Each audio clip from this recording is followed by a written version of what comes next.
Hello, I'm Helen Bradley. Welcome to this video tutorial. Today I'm going to talk about photographic self-assignments. What is a self-assignment? Self-assignments are short, self-assigned photo projects that you shoot just for the sake of shooting. And typically they shouldn't require you to go out and buy anything special or to go anywhere special to do them. They're the sort of thing you could go and do immediately after you've finished watching this video. Grab your camera and you're ready to start. It's a good idea to do self-assignments regularly and when you're not under pressure to capture anything at all worthwhile. So you'd never undertake one when you're the main photographer at a wedding, for example. Self-assignments are generally quite short, so you can spend as little as a few minutes at a time on them, but of course they can consume a lot more time if you have it available. Self-assignments typically have a topic. You're not just out to shoot, you're out to shoot a something or to practice something.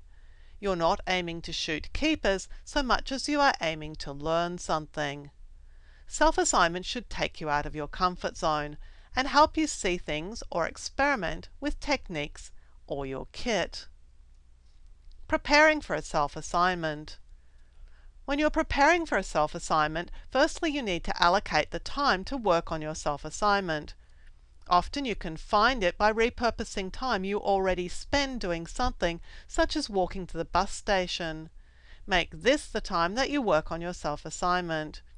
Or you could park a few blocks from your office and walk there, walk at lunchtime, or walk when you get home at night. And as you walk you can photograph for your self-assignment. If you don't get out a lot, then photograph inside your house or your backyard. Or spend the time waiting at an airport or train station catching shots for your current self-assignment. You'll also need to take your camera with you, everywhere.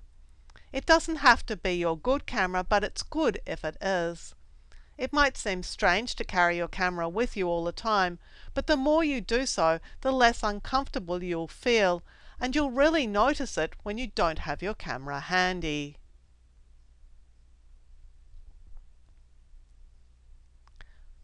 Topics and subject matter.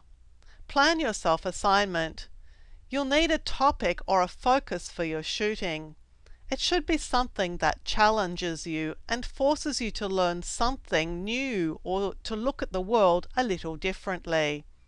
Some topics which you might want to pursue are saturated colours, circles, paint marks, streetlights, the colour blue,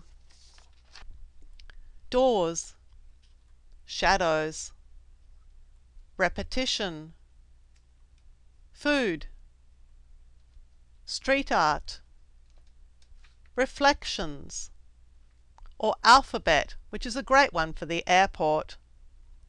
Don't expect to always nail the project on day one.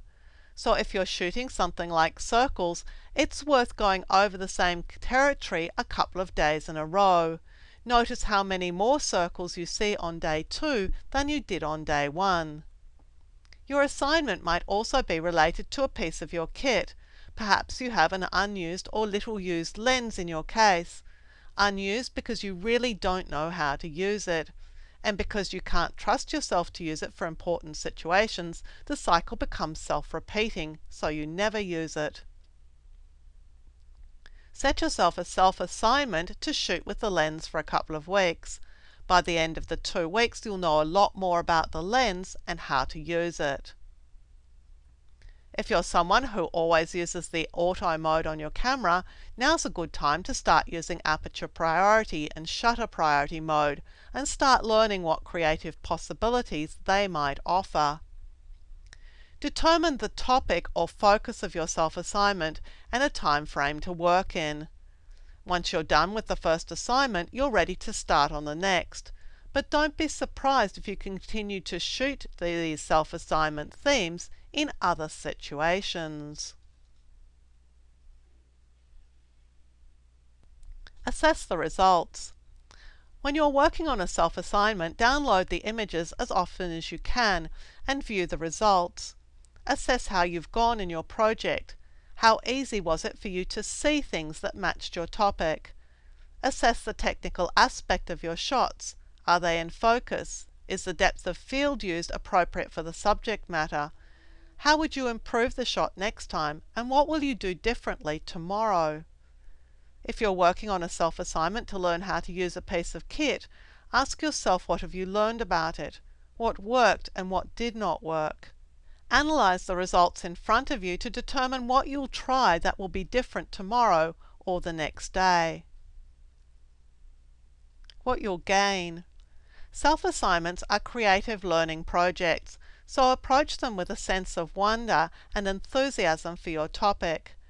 Reward yourself when you see something you wouldn't have noticed if you hadn't been doing your self-assignment.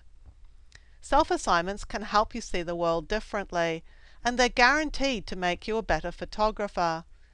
If you're a creative person who wishes they could photograph more but have to juggle photography with other commitments, then self-assignments provide a creative outlet that can be fit into even a few minutes of your spare time. I'm Helen Bradley. Thank you for joining me for this video tutorial. I encourage you to subscribe to my YouTube channel and visit projectwoman.com for more photography tips and tricks.